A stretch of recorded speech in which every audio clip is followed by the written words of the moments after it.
The next time you're out in a coffee shop, a restaurant, or waiting in line anywhere, I want you to try something.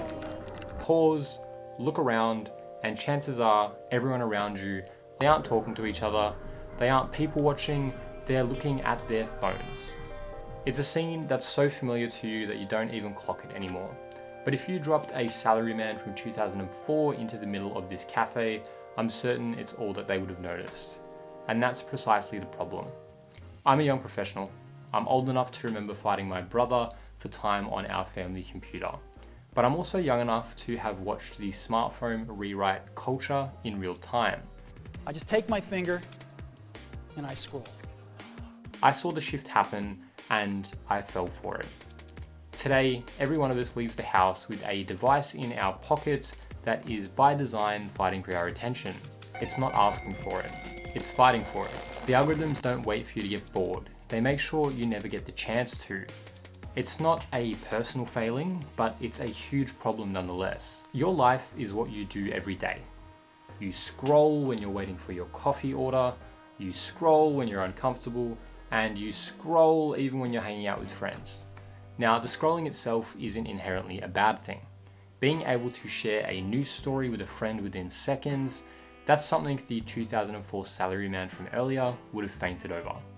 But when the act itself becomes compulsion instead of a choice, the smartphone stops becoming a tool you control and starts becoming something that controls you.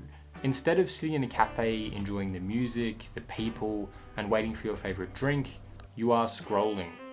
Instead of making small talk with your other friend you don't really know too well when you're left alone, you're just sitting there scrolling. And instead of connecting with your friends directly, you're sharing Instagram reels and you are scrolling. This hit me the hardest recently. I'm recently married and I've got close friends, a stable job, but also limited free time, as one does early into a career. But I found when I had a rare day off or a splurge of energy, I didn't go to my favorite cafe, I didn't hang out with a friend, or even play that new game I've been meaning to. I simply sat at home and I scrolled. And then suddenly, it's Monday again. I never noticed what it was costing me until one day I did. I caught myself scrolling and found myself thinking about my life 10 years from now. If nothing changed, my future children would grow up watching their parents scroll. I wouldn't build the things I wanted to build. And that wasn't the life I had in mind. So I sat there contemplating my future and I decided to make a change. And my solution, as strange as it might seem, was my mini e-reader. This is the XTEInk X4. It's a pocketable e-reader that is almost smaller than my iPhone 13 mini. It's also much lighter than you would have expected. I don't even register it when it's in my pocket, which is probably a bad thing. I might sit on it one day. But so far, it's been a great item that I can take anywhere and it's not a burden at all. It looks like a phone, so nobody clocks that it's actually an e-reader. It means you can go out in public, you don't have to worry about anyone at your workplace or around you being curious about what you're reading or sticking their nose in because you stand out. It is essentially a tiny little black box. No one is going to think you're reading when you're sitting there like this. Like, it genuinely looks like a phone. It's made by a small Chinese startup company called XTEInk. They've grown a cult following in both China as well as the Western countries. It is a bit of a niche product, but it's very, very cheap. I managed to get this device right here for about 40 to 50 Australian dollars shipped from Taobao. I bought the Chinese version because it was almost half the price, but it's the same hardware. I could change the language and use the Chinese firmware, no issues, so you can use it straight out of the box. But I have modified it a bit to make it more my own. So to start with, I did want to talk about what it's like to use. So let's turn it on first. Perfect. So you'll see here, it's very, very simple. We've got a e-ink screen that is great. It's like laminated. There's like no gap at all between the screen and the actual display. So it feels like the words are right on top of the actual device. The other thing here is it holds books. It supports EPUBs. It supports like text documents and other formats as well, much more than some of the other small e-reader devices do. I've been using Calibre to transfer books on there, and it's been absolutely seamless. If we look into it here, you can see my most recent thing I've been reading, some files that I've got on there, recent books, file transfer, and settings. You can change a lot of settings on the fly using the firmware I've got on here, which we'll talk about a little bit later. But to start with, let's just open a book. So we've got here Hokkaido Highway Blues. It's the longer novel I've been reading at the moment. Novel's not the right word. It's non-fiction. It's about someone who's gone from the south of Japan to Hokkaido by hitchhiking. It's a great read. It's pretty funny, even though the main character can be maybe not the nicest. But it's great. It's fun to read. I've been enjoying the book a lot, and it's really easy to read on this device. Essentially, we've got a few buttons on the side to go forward and back on the pages. We've got a power button. Down the bottom, we've also got what looks like 2 buttons, but is actually 4. You've got back, select, previous page, next page. So it is a bit weird to get used to. You can change and remap all of these to suit your needs. I tend to hold it in portrait mode, go press the down button for next page. The top one to go back a page is how I operate the device.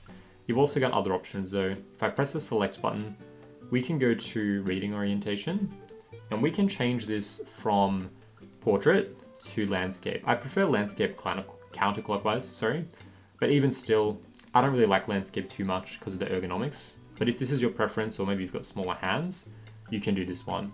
I find if I'm holding this one-handed in landscape, it's really awkward and doesn't feel good for me to press the buttons to go next or back. But maybe if you hold it this way, you can do this.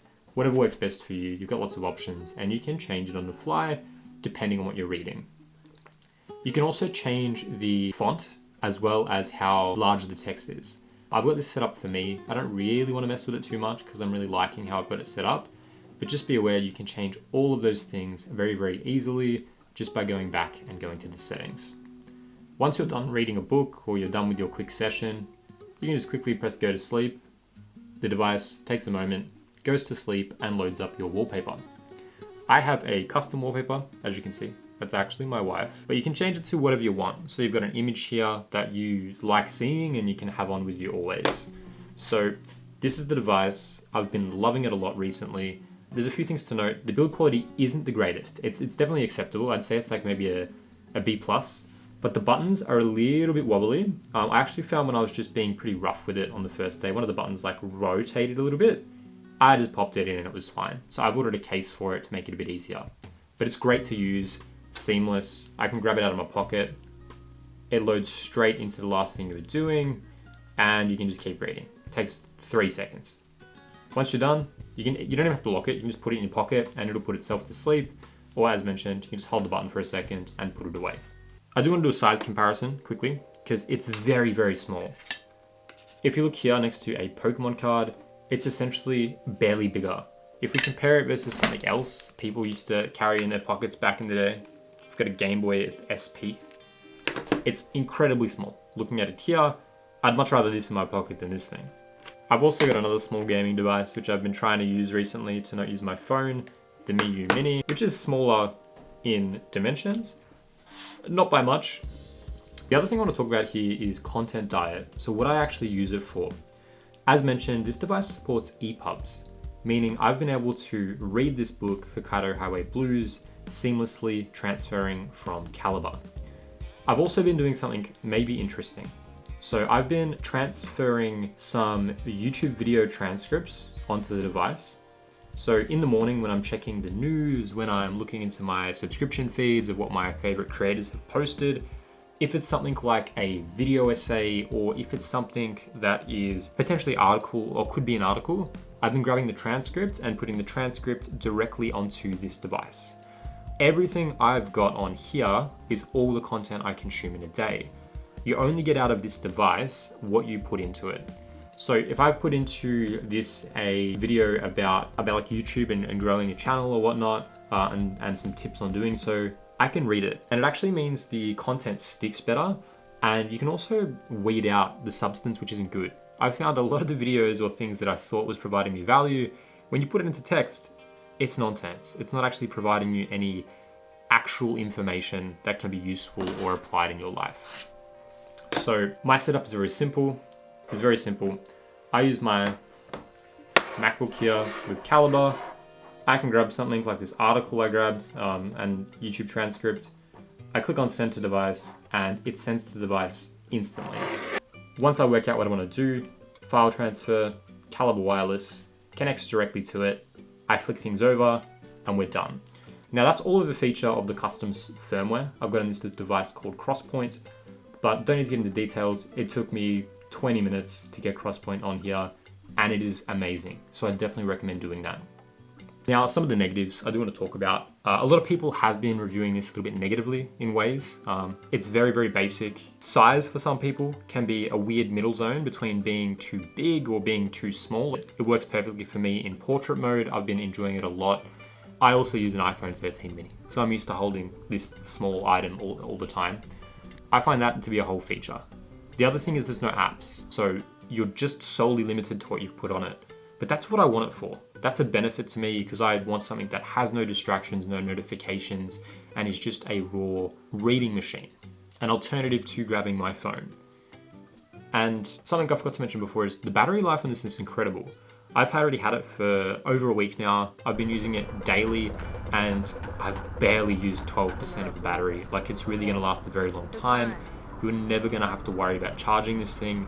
It's always gonna be there for when you need it. This device is always in my pocket.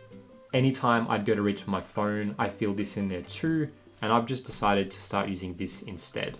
It's an alternative, it's pocket-sized, it's always there, and you're not having to convince me to not use my phone because that doesn't work. If you don't use your phone, you gotta replace it with something, and this is what's been working for me.